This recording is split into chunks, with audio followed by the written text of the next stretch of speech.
Good evening. My name is Madison Lee, and I am a senior theater major here at the University of Tennessee at Martin. And I'm so excited to welcome you to mine and Lymonte Thomas's senior project night.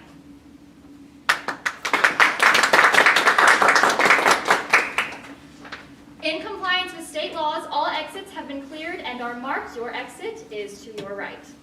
I would also like to take this time to ask you to please silence all of your cell phones or even turn them off, as they can be a distraction to the cast members and to your fellow audience members. I would also like to remind you that photography and videography are strictly prohibited besides what is being live streamed. In compliance with COVID-19, I would like to remind you to please wear your mask for the entire duration of the performance. There will be a 10-minute intermission between my show and Lymonte's show. For my senior show, I have taken Dog Sees God, Confessions of a Teenage Blockhead by Bert V. Royal and have shortened it a little bit into a COVID-friendly production and have directed that. The characters are going to seem very familiar to you, so watch out for that. I would like to give you a discretion that there will be adult humor, adult language, and the mention of suicide used in the production of Dog Sees God. I would like to take this time to thank Ms. Carol Eckert, Ms. Melanie Hollis, Mr. Tim Barrington, Lymonte Thomas, and Ms. Sarah Haig for putting all of this together tonight to let us have a show for you. I would also like to thank all of the professors I have had at UT Martin. I would not be where I am without them. I'm so grateful for all of the opportunities I have been given, for everything I have been taught that I will be taking with me, and for just their continuous support in everything that I do. I would also like to thank my cast and my stage manager for really doing a great job of getting this together. Finally, I would like to thank my family and my fiance for their continuous support in everything I do. So without further ado, I present to you Scenes from Dog Sees God.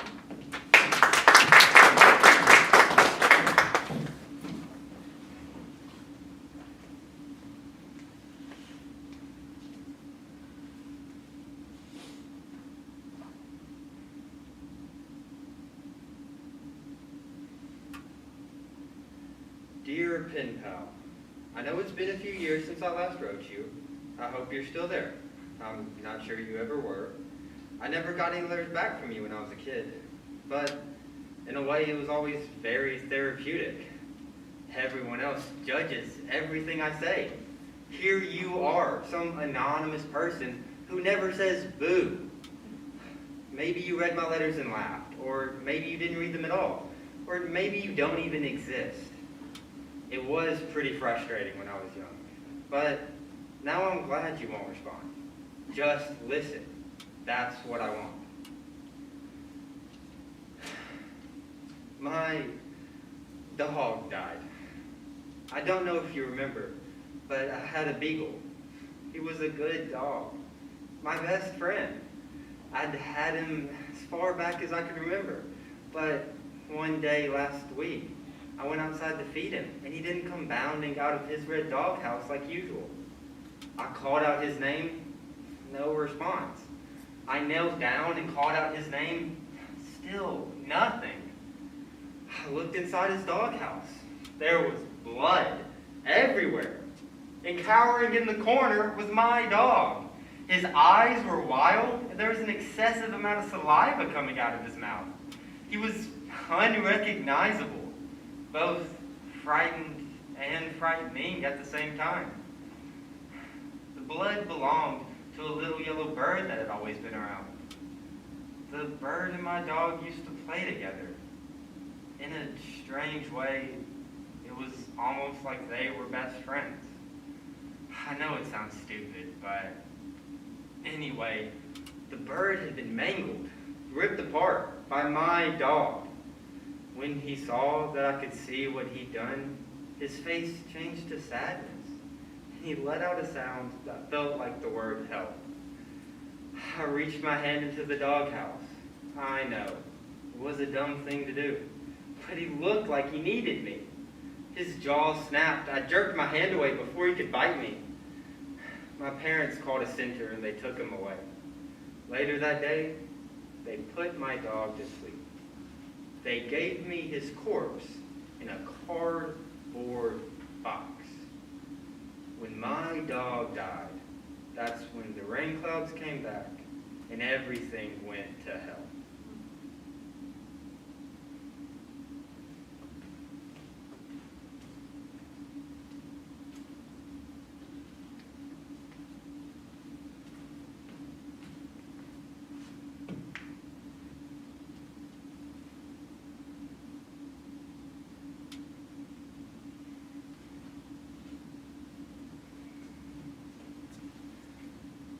Mom will kill you if she sees you smoking. Well, when she does, I hope you'll have the decency to bury me in an actual cemetery rather than the backyard. Do you think we should say a prayer or something? I guess so. Okay, you can say it. I don't want to. Neither do I. I don't know what to say. Oh, stop being so melodramatic, Charles. No one's asking for a eulogy. Just a simple prayer. Ask the earth to watch over him, or something. He's dead. There's not a whole lot of that necessary. You're so morbid. What about his next life? I think we should pray to Hecate and ask her to make him a human. Someone we meet and become friends with. What? Hecate is a goddess of death. She's also a goddess of reincarnation. It's Wiccan. Oh, so you're Wiccan this week. I'm glad that's cleared up. I can't keep your personality straight. Last week you went with a friend to a Baptist church and came home and proceeded to tell Mom, Dad, and me that we're going to hell because we watched TV. A mere 9 days later, you're Elvira, Mistress of the Dark. I can't keep up with you. Find an identity. You're one to talk. What do you mean? I'm always the same. That's nothing to brag about. Just drop it, okay? You don't tell me how to live my life, and I won't tell you how to live yours. I thought there'd be a bigger turnout. What? Everybody loved him. I thought at least a few people would show up to pay their respects. You invited our friends? A few. You are so embarrassing. You're dressed like the bride of Frankenstein, and I'm embarrassing? Shut up about my dress. This is not how he wanted his funeral. He was a dog, Charles. They shit on the ground and lick themselves. Ceremony's probably not key here. You're just a dog. Oh yeah? Well, he was my dog, so screw you. He was my dog too, so screw you. He never even liked you. I suppose he told you that. He didn't have to. It was apparent. He barely tolerated you. I hate you. Big loss. You're a dickhead, CB. Just say your prayer. He was your dog, you say it.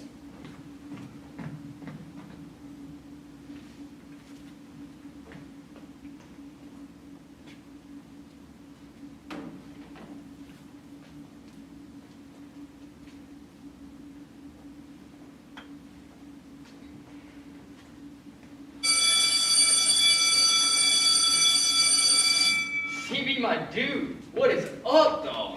Not much, man. Are we going to this party on Saturday? Where? Marcy's parents are out of town. Plenty of virginity.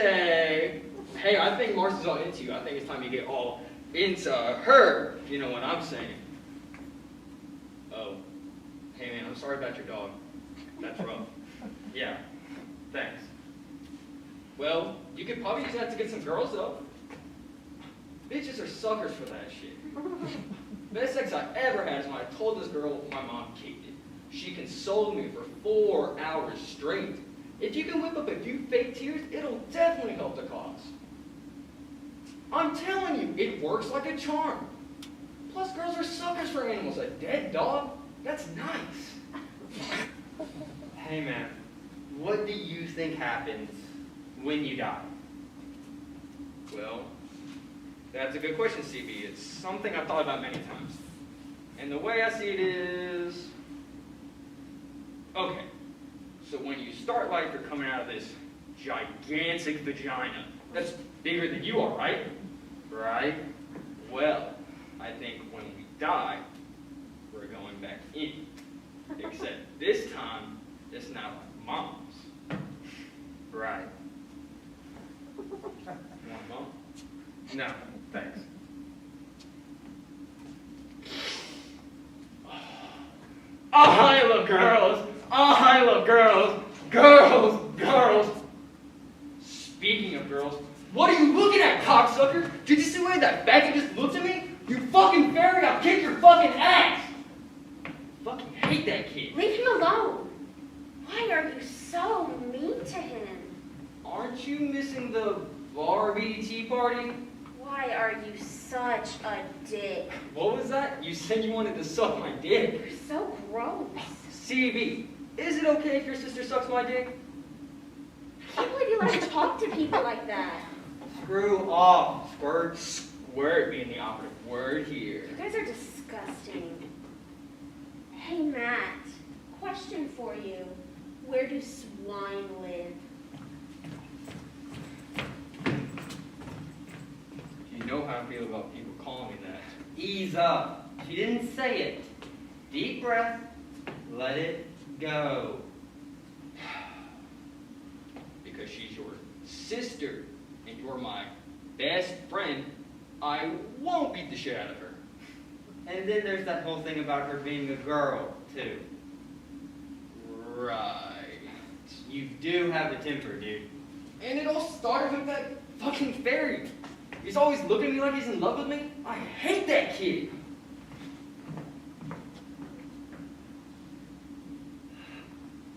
Hey, Beethoven, wait up. Oh, God. Don't listen to those guys. I don't. They're just assholes. Okay. Where are you going? It's lunch period.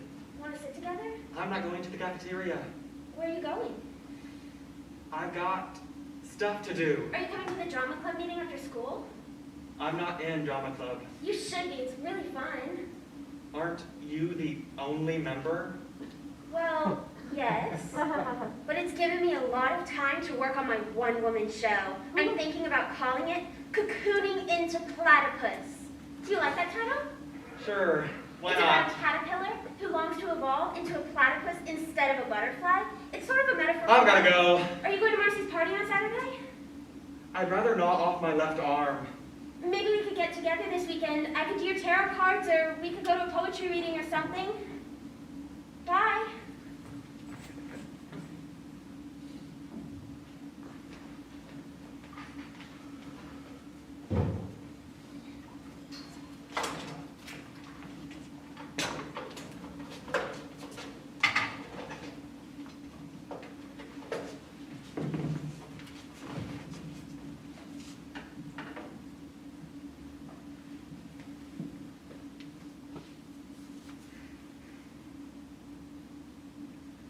I'd heard a song. The song was simple, much more simple than what he usually played. I was passing by the music room when I heard it. I don't know if Frederick Chopin had a dog, but maybe he did. And maybe he wrote that song when his dog died too. I don't know. Maybe.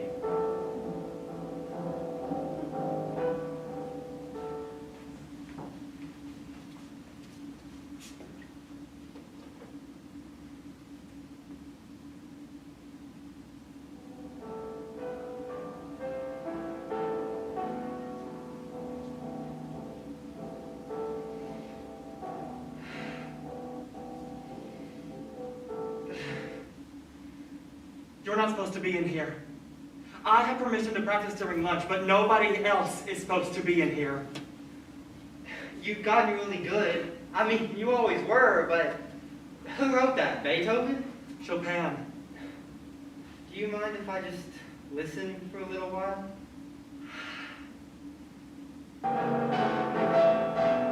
Oh, God. This is so embarrassing.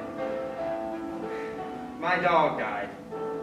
He got rabies. They, had to put him under. I looked up rabies on the internet. It's an acute viral infection. It's transmitted through infected saliva. He must have been bitten by something that had it. Maybe a fox or a raccoon. Bats can have it too. It travels from the bite to the spinal cord, then the brain. The victim gets a really high fever, uncontrollable excitement, and spasms of the throat muscles. That's what causes them to salivate. They can't swallow water. Another term for the infection is hydrophobia, which of course means fear of water. Can you imagine not being able to swallow? That must suck. It's weird. We had him vaccinated when he was a puppy. I guess it doesn't always work. We had a funeral for him. Well, my sister and me did. I think I was supposed to say something, but I couldn't think of anything to say. I just stood there, frozen like an idiot. My brain went numb, and that's never happened to me before. I mean, there's always something going on up there, right? Even in the subconscious. People meditate to clear their minds. I don't get that. I don't ever want to have a clear mind again. I guess I just thought by burying him I'd find some closure or feel his presence there or something, and I didn't, and that just freaked me out, so I don't know. I mean, have you ever had someone close to you die and you couldn't stop thinking about them and what's happened to them? It's like you're stuck in this morbid place with so much death that it makes you feel like your head is going to explode, and that you're not even there. That maybe you're dead too? What? Well, it's just that you haven't spoken to me in years, except to call me a faggot or to dislocate my shoulder, and all of a sudden I get a stream of consciousness monologue about your dead dog, while I'm trying to spend the only moments of my day that don't truly suck. And you see, there's one missing component to this conversation other than an attentive listener. A segue, I suppose? Forgive my bluntness and please don't hit me.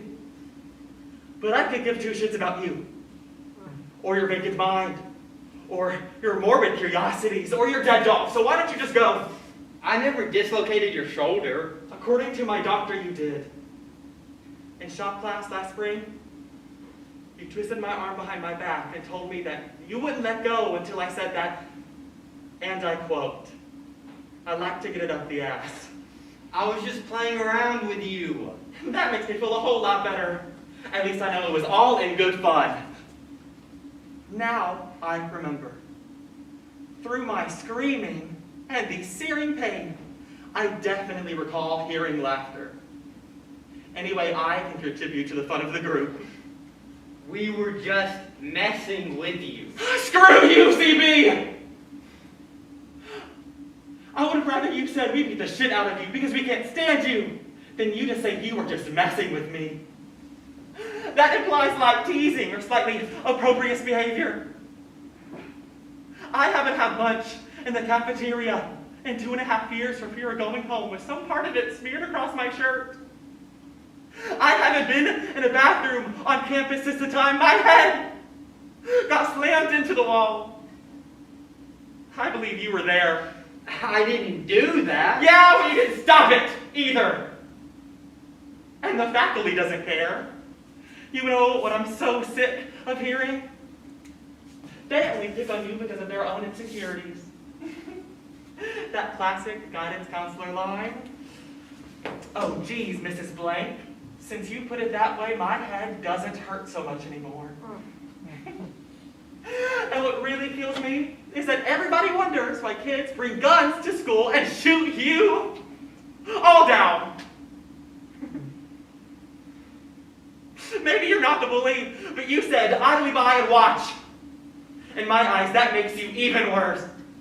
So please, just go. Well, maybe if you didn't act so... What? What, CB? How do I act? Well, gay. And how does one act gay? By playing the piano? Oh, it must be all the times I've ogled the football team.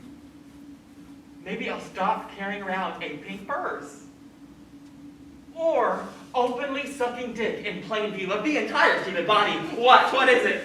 You're being hostile, and I'm just trying to talk to you like a civilized... I don't want to talk to you.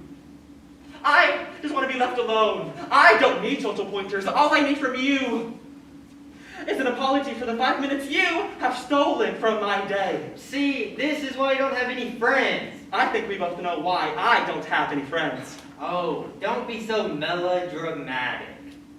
You're in here crying about a dead dog, and I'm being melodramatic? Shut the fuck up about my dog, okay? Or what? You'll hit me? Go ahead. I'll show you how people get hurt and don't run away to cry like a big fucking baby.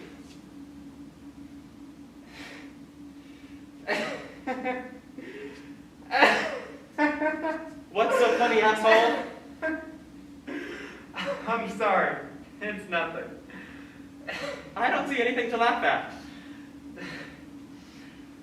It's just that I was scared of you. For like a second. I'm sorry. No, it's okay. I deserved it. Promise me you won't bring a gun to school. I don't know where to get one. You're one of my best friends. You all were. I just don't get it. I know it's no consolation, but, well, can I be honest? Yeah.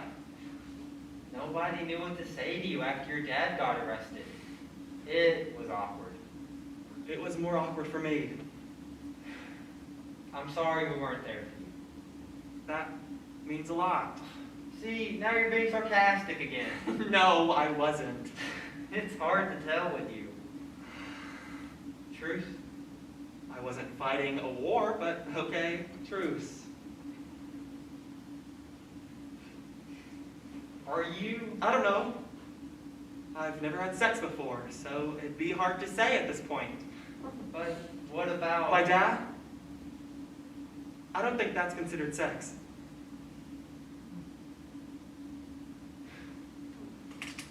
Do you remember whenever my dog used to howl whenever you would play the piano? Yeah. I always found it pretty insulting. He was singing along. Sure. What do you think happens to pets when they die? They go to heaven. You believe in heaven? Sure, there has to be some reward for having to live through this. And there are pets there. In heaven? The wolf will live with the lamb, the leopard will lie down with the goat, and the calf and the lion and the yearling together, and a little child will lead them. The cow will feed with the bear, and their young will lie down together, and the lion will eat straw like the ox. The infant will play near the hole of the cobra, and the young child put his hand into the viper's nest. But my dog killed a living thing. Wouldn't God be mad? He was sick, C.B. He couldn't help it. You know, they say a dog sees God in his master. A cat looks in the mirror. I hate cats. Me too.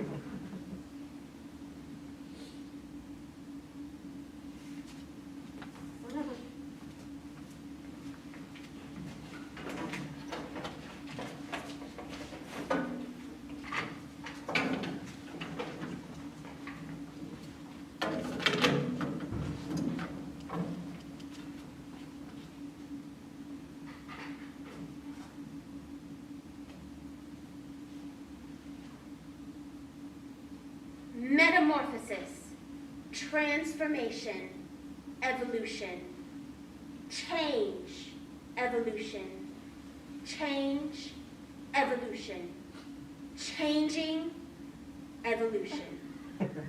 I am a teenage caterpillar.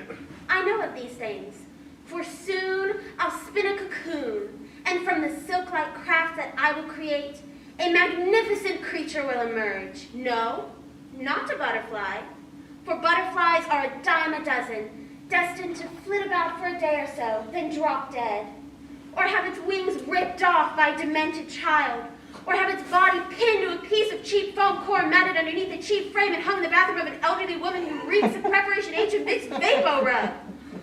This will not be my fate. This cannot be my fate. I will become a platypus. It's not impossible. It's just never been done before. You see, it's all just a matter of time. If I stay in my cocoon longer, I'll change from a butterfly to a swallow, and then from a swallow to a duck, and then from a duck to a platypus. It's all just a matter of time. the time I have. I will wait to become a platypus. I will be an extraordinary creature.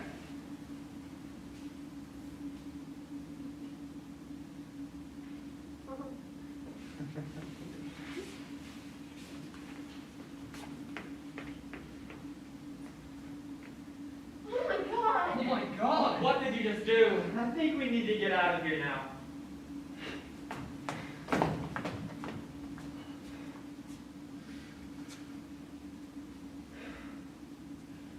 That was a very stupid thing you did. Was it? You realize we can't go back to school now, don't you? Well, you can, but I can't. Where do you want to go? I have a car. We can leave tonight. I'm game. Let's go. Are you on crack? I'm not running away with you. I never want to see you again as long as I live. In fact, I think I hate you. Oh, what did you think that would accomplish? Did you not stop to think about what that would mean for me? Are you sorry I did it? Yes. That I kissed you, or that I kissed you in front of them? Both. Then I'm sorry. I thought that you wanted me to. Well, that's mighty presumptuous of you. Here, I made you this mix. It's all the Chopin you could ever want. Kind of like going through this Chopin phase. It's all just so weird. Look, I'll tell them all that it was just me trying to prove a point. And what point would that be? I don't know. That it's okay to be different? And you needed me as a visual aid? Look, I can fix things. I don't think you can. I was just standing up for you. Standing up for me is one thing. Sticking your tongue in my mouth in front of everybody is quite another. I can't believe you've done this to me. What am I going to do? You could kiss me. Okay.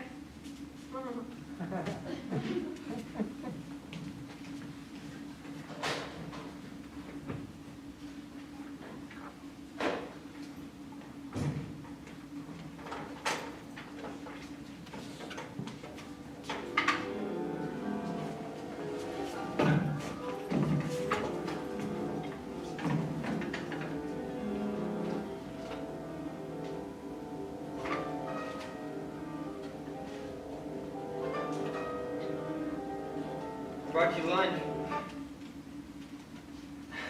Hey, we made it halfway through the day, and I only got called a queer 3 times. That's because people are scared you'll beat them up. Don't worry, I've already started spreading the word that if anybody messes with my boyfriend, I'll be kicking some ass. Your boyfriend. Well, I thought the other night sort of sealed the deal. Slow down, CB. Why? I don't want a boyfriend. Nonsense. We shared a moment. We shared more than that. This can't happen. What can? We can't just start a relationship. I mean, you've got to be a little more realistic. Give people some time. They'll get used to the idea. How can I expect people to get used to the idea when I am not used to the idea? I think I'm falling in love with you. This is stupid. Do you like yogurt? No. Shoot, neither do I. I was hoping you'd want it. Ham or bologna? CB, I really need to practice. You really need to eat. I am in the twilight zone. Ham it is. CB, just stop, okay? This isn't what I want. What's the problem? This is the problem. I'm a little stressed out right now, and I'm trying to calm my nerves by playing the piano, and you're turning into Donna Reed before my very eyes. Never mind. Look, the other night was great, but let's just call it one of those things. You go back to being yourself, and I'll even let you hit me now and then for old time's sake. This is just too weird. Do you remember the other day when I asked you if you were gay, and you said you didn't know, that you'd never been with a man before? Well, now you have. So what's the verdict? I don't know. I'm trying not to think about the other night. I can't think of anything else. Fine. I'll leave you alone. Thank you. But eat something. You're too skinny. Fine.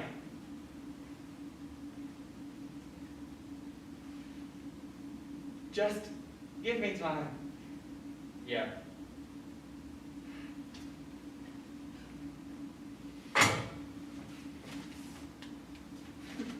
Oh my God.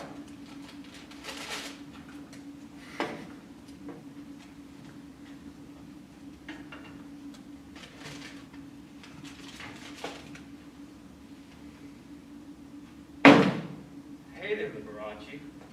You're not supposed to be in here. Where's your boyfriend? He's not my boyfriend.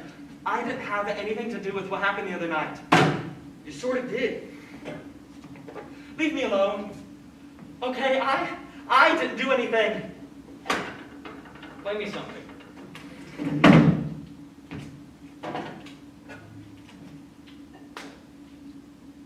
So, are you two like a couple now? Gonna parade around the halls holding hands? Go to prom together? Did you have sex with him?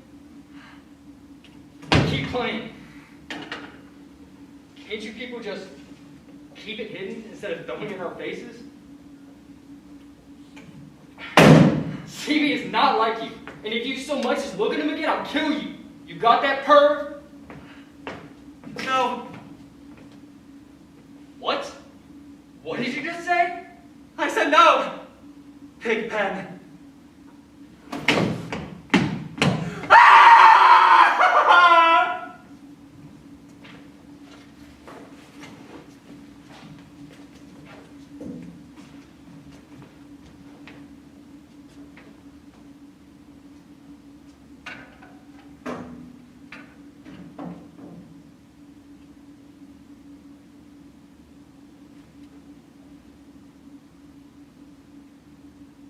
Frederick Chopin died of tuberculosis on October 17, 1849. He had two requests upon dying. He was terrified of being buried alive, so he asked that his heart be removed from its body. It was. It's entombed in a pillar at the Church of the Holy Cross in Warsaw. His second request was that Mozart's Requiem be sung at his funeral. This piece requires female voices, but the Church of the Madeleine didn't allow women to sing in its choir. The service was delayed for 2 weeks while the powers that be argued. In the end, they honored his final request. Beethoven didn't leave a note, so I don't know if he had any last requests.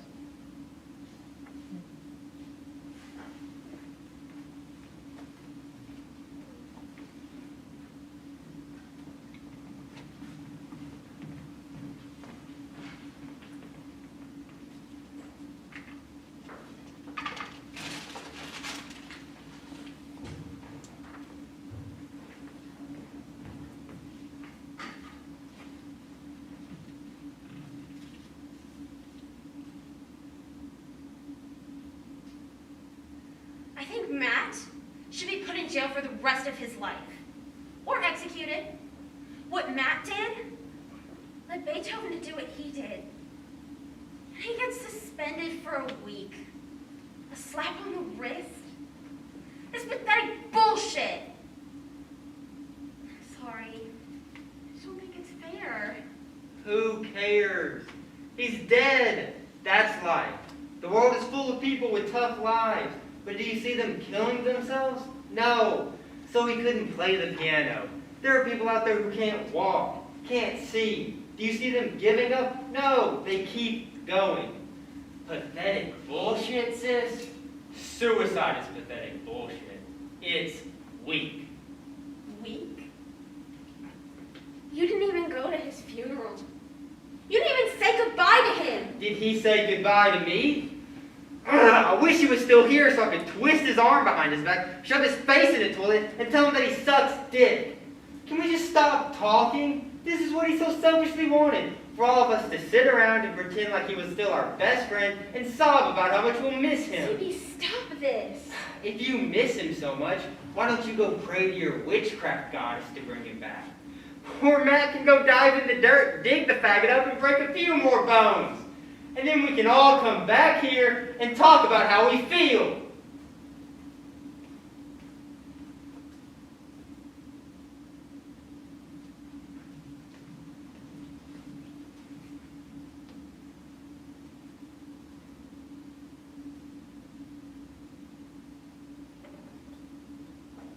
And when I poked my head out of my cocoon, I realized I had stayed inside too long. I had unwittingly gone from platypus to beaver to walrus to a chimpanzee to a human. I had evolved far more than I ever wanted to. Now I would learn to speak and learn to think and ask questions and make friends and lose friends and cry and laugh and maybe fall in love one day and maybe see that love go away and maybe climb a mountain.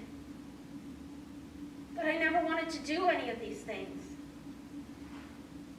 Platypuses don't feel things, do they?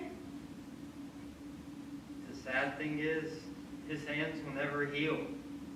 The broken parts of a dead body cannot heal. Now I'm trapped in this body that will always know regret. A girl who should have been a butterfly, but would still always want to be a platypus. Sorry for unloading all of this on you. I bet this is the longest letter you've ever gotten. Thanks for listening. Yours truly, or sincerely. No, you're a pen pal. CV. Hey, Hey, are you okay? why does everyone keep asking me that? I'm fine. I know you didn't mean what you said today. You're wrong. I did. I know that you loved him. Look, I went through something. Some sort of phase. I don't know what it was. But I'm done with it now. Everything's okay. I'm back to normal. This is a good thing. I don't believe that. Can we just stop talking about it, please? I want to move forward. Look, I know I was a real bitch about you two. It stung. That's okay, though. In time, I would have been okay with it. I would have been great with it. We're different, you and me. We're special. We're not like them. I am like them. I want to be like them. That's sad. You know, when we were kids, I used to look up to you. When I was a kid, I was a loser. No, you weren't. You were great. A little different, but great. Recently, I've seen that quality in you again. Do you ever feel like you're the product of somebody's imagination and you don't have any thoughts for yourself because you're just someone's creation and there are people out there watching and laughing every time you fail? Laugh and the world laughs with you. Cry and they laugh even harder. Do you think I'm gay? Maybe. Maybe not. You know, I can't keep up with you. Find an identity. Oh, I almost forgot this came for you.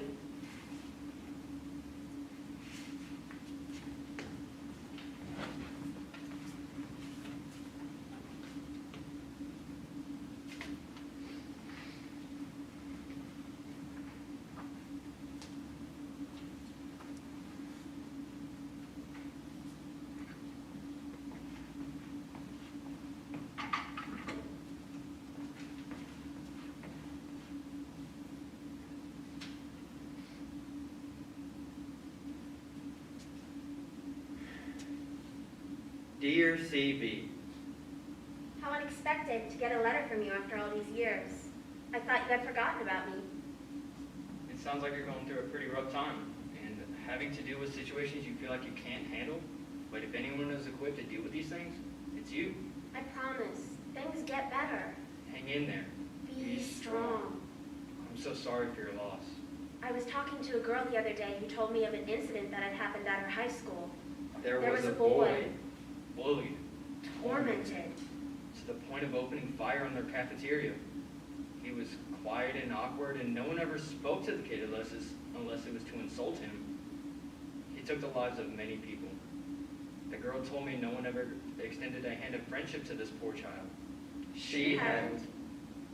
She thinks to herself how differently things could have been through just one connection, no matter how great or small. She lives where I live now, a place where there is no violence. Everyone treats others with kindness, love, and respect. If you can imagine such a place, I challenge you to do so. Think on it. As for the questions you are asking yourself and others, don't concern yourself with death. Immerse yourself in life. Enjoy every moment you're allowed to, but don't stop asking questions. My dear friend, don't ever stop asking questions. Also, bear no malice for the ones who leave you. The only regret they feel now is the regret of not being able to tell you how they really feel. But sometimes, that's not possible. Even in perfect happiness. Even in nirvana, they will always have this regret. A boy recently came to live down the street from me. He's had a tough life, but things are better for him now. He plays the piano like your friend. I often hear his music wafting from an open window where a small yellow bird sits. Sometimes I cry when I hear it, but mostly I smile. He found a dog that likes to sing along. He takes good care of the dog. When we talk, he tells me of someone he knew from where he used to live. Someone very special that means more than anything to him. Someone that reminds me of you.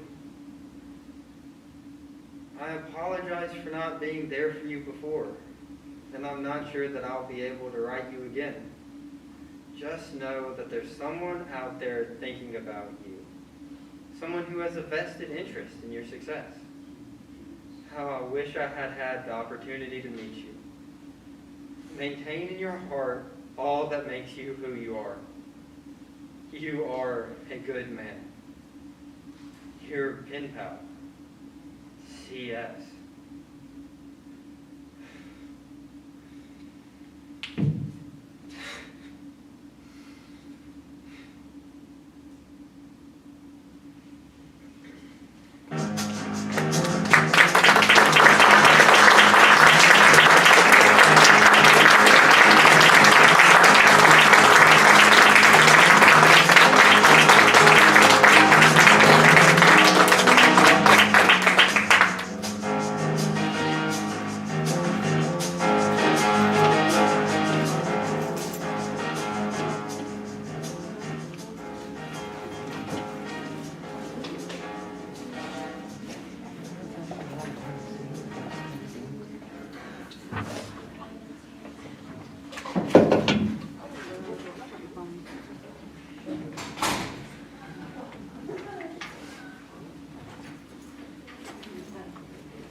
Is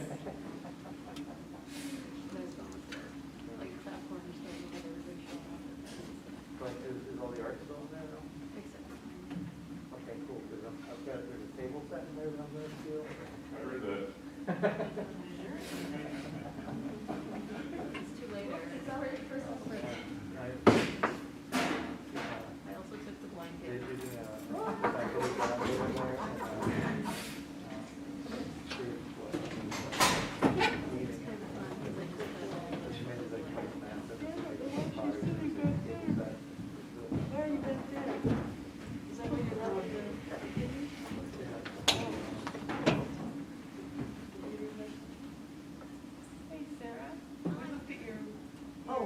Sarah. I looked at your video today.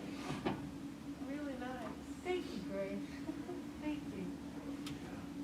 It took us a while to find it on YouTube, but we found it. I didn't know it was up yet. Yeah, it went up last night. Last night.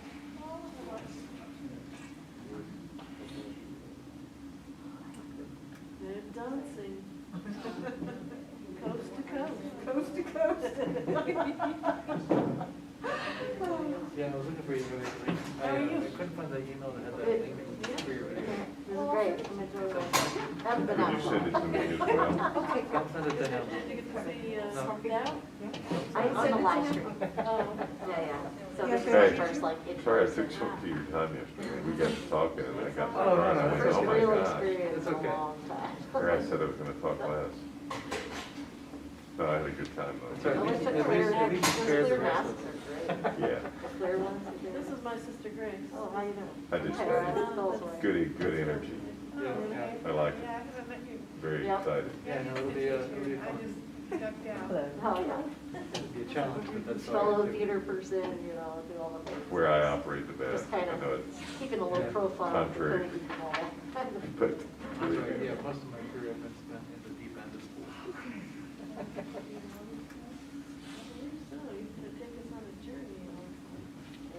Better fasten our seats.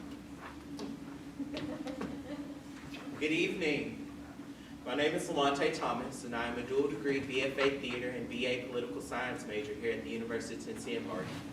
And I would like to thank you all for participating and coming to watch my senior project. Tonight I'll be doing a recital of monologues ranging from comedic to dramatic, from classical to contemporary. I would like to first thank Melanie, Tim, and also Madison for helping me make these lists. I know. I would like to also thank the VTA faculty and staff for making me the artist I am today. Thank you guys so much for believing in me and allowing me to have this stage. I'm beyond grateful for you all. So please sit back and enjoy the show.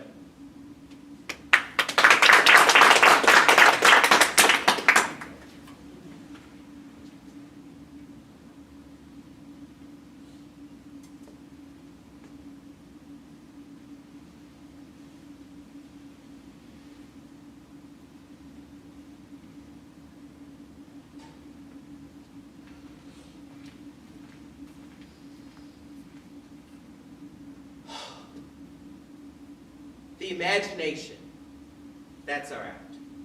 Our imagination teaches us our limits and how to go beyond those limits. The imagination says, listen to me. I'm your darkest voice. I'm your 4 a.m. voice. I'm the voice that wakes you up and says, this is what I'm afraid of. Do not listen to me at your peril.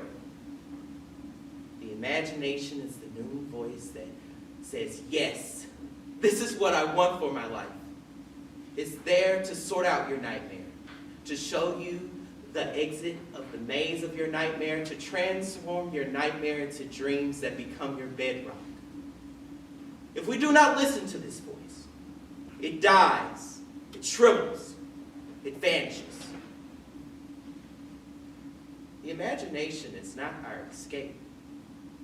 On the contrary, the imagination is the place we are all trying to get to.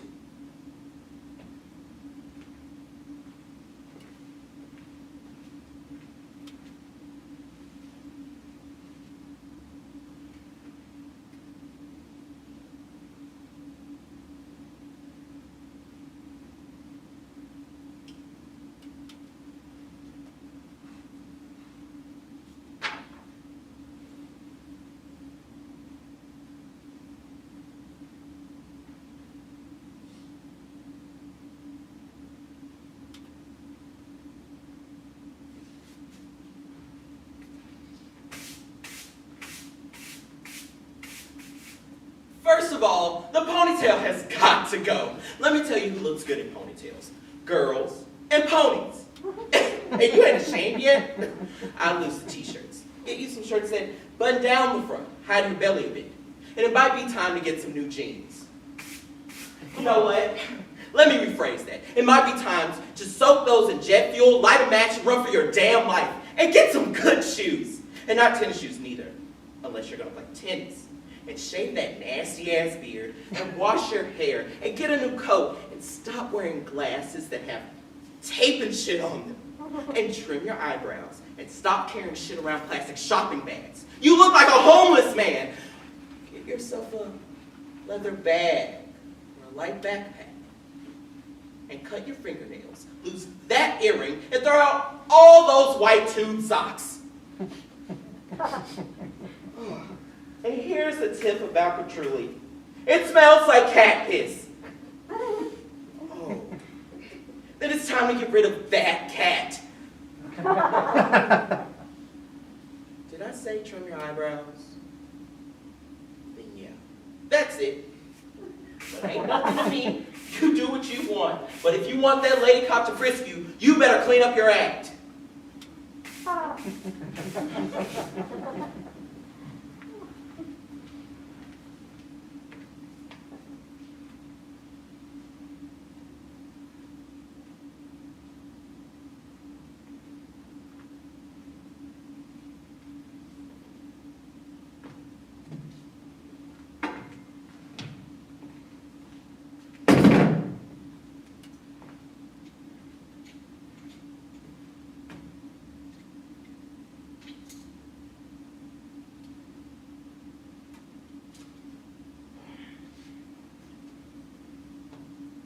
Think I'm at? Aren't I supposed to have any patience to reach the end of mother? You think I'm crazy about the warehouse. You think I'm in love with continental shoemakers. You think I want to spend 55 years down in that Celotex interior. Well, fluorescent tubes? Look, I'd rather someone pick up a crowbar and batter out my brains than go back mornings. But I'd go. For $65 a month, I give up all I ever dreamed of and being ever. And you say, self is all I ever think of. If self is what I thought of, mother, I'd be where he is, gone. I'm going to the movies. I'm going to the opium dens. Yes, opium dens, mother. I've joined the Hogan gang. I'm a hired assassin. I carry a Tommy gun and a violin case.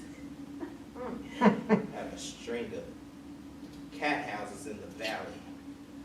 They call me Killer. Killer Wingfield. I'm leading a double life.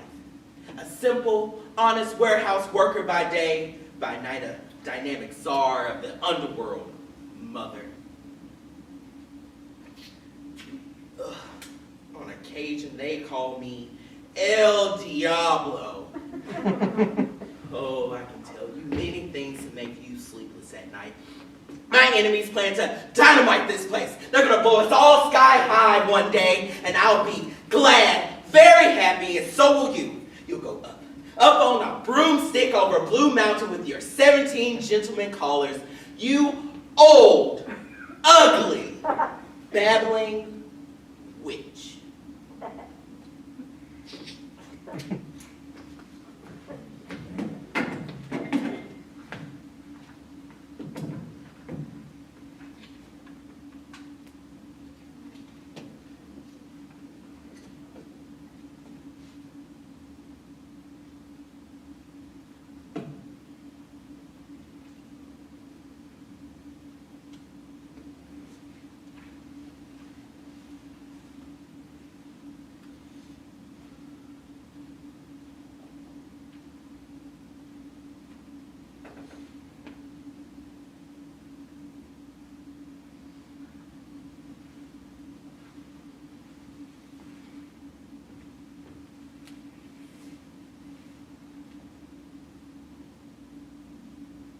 It could go on forever. Well, not forever, I suppose. Do you ever think of yourself as actually dead? Lying in a box with a lid on it? Nor do I really. I mean, it's silly to be depressed by it. One thinks of it as being alive in a box, but one keeps forgetting beginning to take into account the fact that one is actually dead. And that should make all the difference, shouldn't it? I mean, you'll never know you were in a box, would you? It would be like being asleep in a box. Not that I like to sleep in a box, mind you. Without any air, you wake up dead for a start. And then what would you be? Apart from inside a box. That's a bit of no life, frankly. That's why I don't think about it. Because you'd be helpless, wouldn't you? Even to take into account that the fact that you're dead. Really? Ask yourself, if I was to ask you straight off, I'm going to stuff you in this box. Would you rather be alive or dead? Naturally, you prefer to be alive. Life in a box is better than no life at all, I suppose. You'd have a chance to, at least. You can lie there thinking, well, at least I'm not dead. And then someone's going to come over and tell me to come out of there and bang on the lid. Hey, you, what's your name? Come out of there!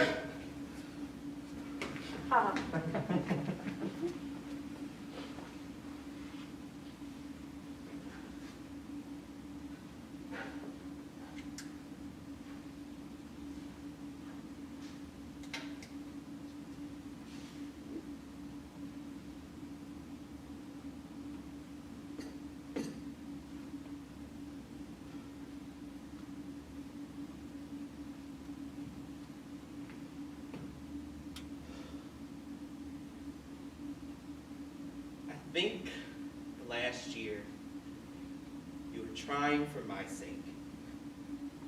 You were done, and you were living for my sake. We took a trip to Madagascar, and part of the trip we stayed on this island off of Madagascar, which is an island itself, so we were really roughing it. We planned it together. There was these 3 nights where we had to stay in a tent. The campsite was in this very old grove of trees. There was this one tree especially that must have been 500 years old. We took pictures.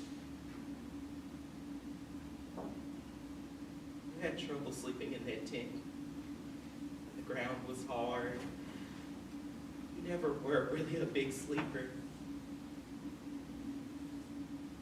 One morning, it was just getting light out, and I saw you were gone. You did that sometimes. Just got up and went for a walk until you got tired. This time felt different. I went to look for you. I hadn't been looking very long. You were up in a tree. They said you hadn't been up there very long. You had used some tent cord.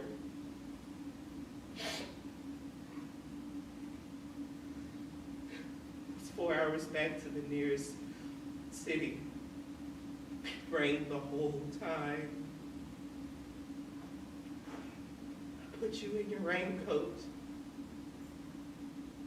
This teenage boy, this local boy, took us back in his motorboat.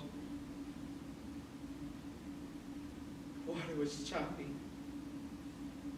And I held you.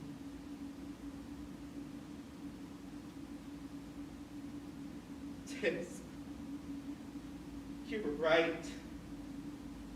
You were right. It's nothing. It's a backboard. I'm talking to myself. Talking to myself.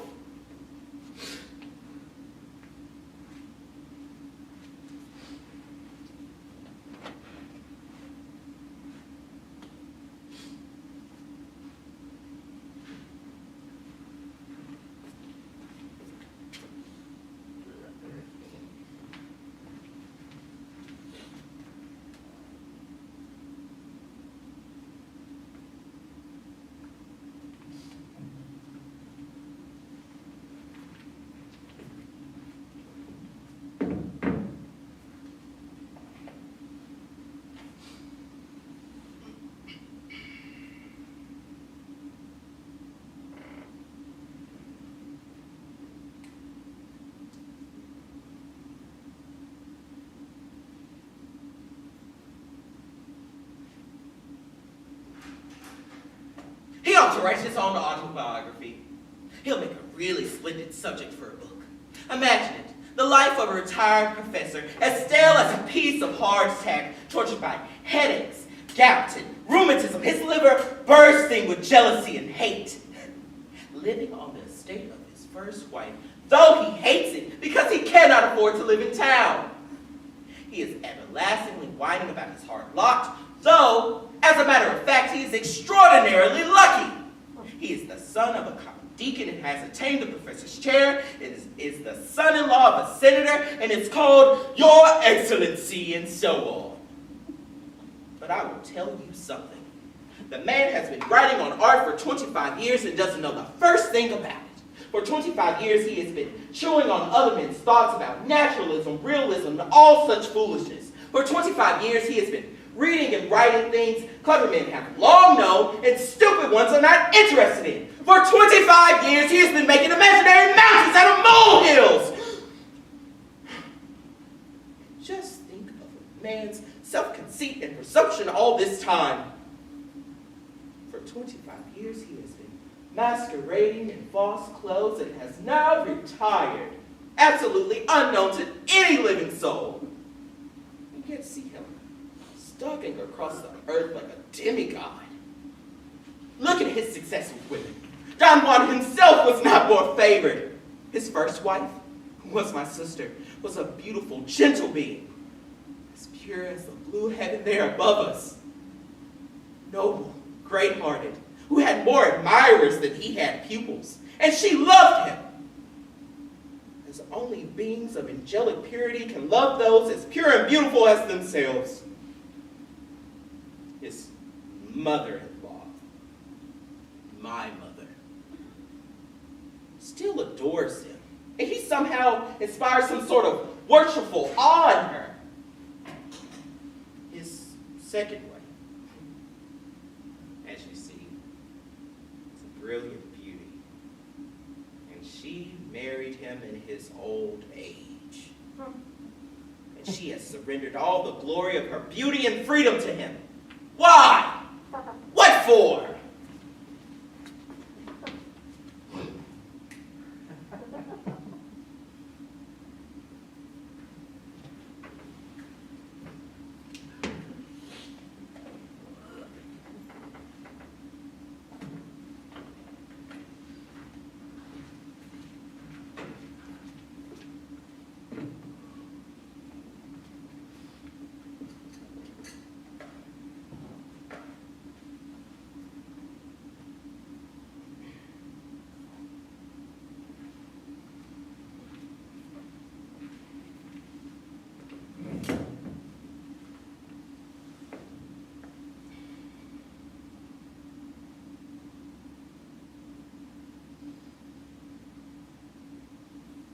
Is Brutus sick? And is it physical to walk unbraced and suck up the dank humans of the morning? What? Is Brutus sick? And will he steal out of his wholesome bed to dare the vile contagion of night and tempt the roomy and unpurged air to add into his sickness? No. My Brutus, you have some sycophants within your mind which, by right and virtue of my place, I ought to know of. And upon my knees I charm you, by my once committed beauty, by all of your vows of love, and that one great vow which did incorporate to make us one, that you unfold to me yourself, your half. Why, you are heavy, and what men tonight have had to resort to you? For here had been some 6 or 7 who did hide their face even from darkness.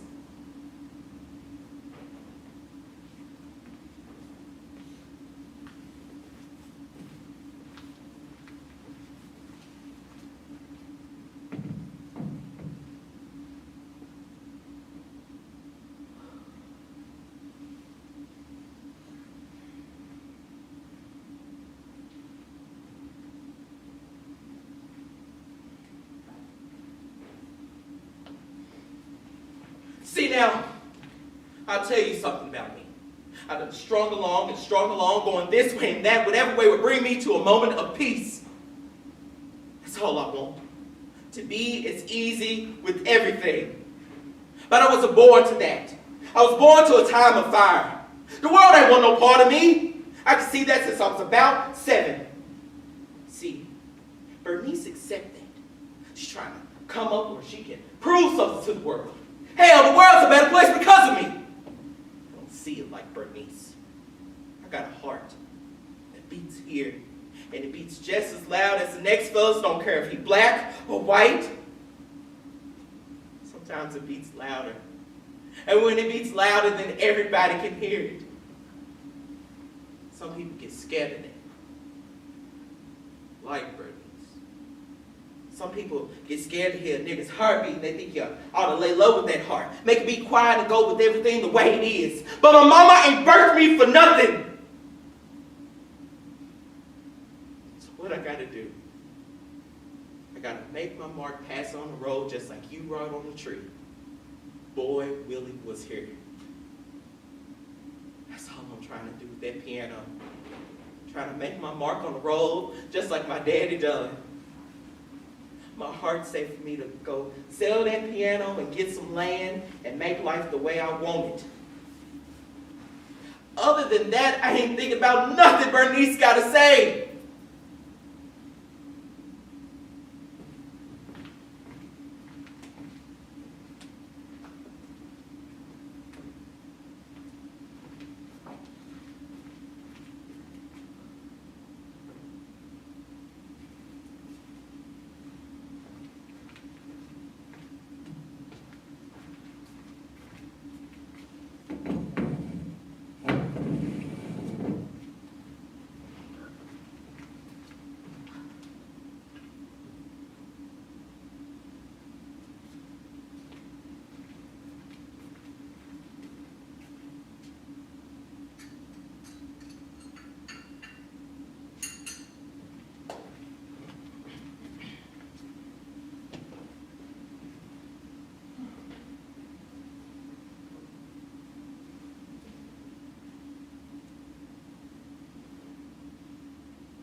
All the world's a stage, and all the men and women merely players. They have their exits and their entrances, and one man in his time plays many parts, his acts being 7 ages. At first, the infant, mewling and puking in the nurse's arms. Then, the whining schoolboy, with his satchel and shining morning face creeping like snail unwillingly to school. And then, the lover, sighing like furnace with a woeful ballad made to his mistress's eyebrow. Then, a soldier, full of strange oaths and bearded like the pard, jealous in honor, sudden and quick in quarrel, seeking the bubble reputation even in the cannon's mouth. And then, the justice, in fair round belly, with good cap and line, with eyes severe and beard or formal cut, full of wise saws and modern instances. So he plays his part. The 6th age shifts into a lean and simpered pantaloon, with spectacles on nose and pouch on side. His youthful hose well saved, a world too wide, for his shrunk shank and his big manly voice, turning again toward childish treble, pipes and whistles in his sound. Last scene of all, for this strange, eventful history, is second childishness and mere oblivion. Sans teeth, sans eyes, sans taste, sans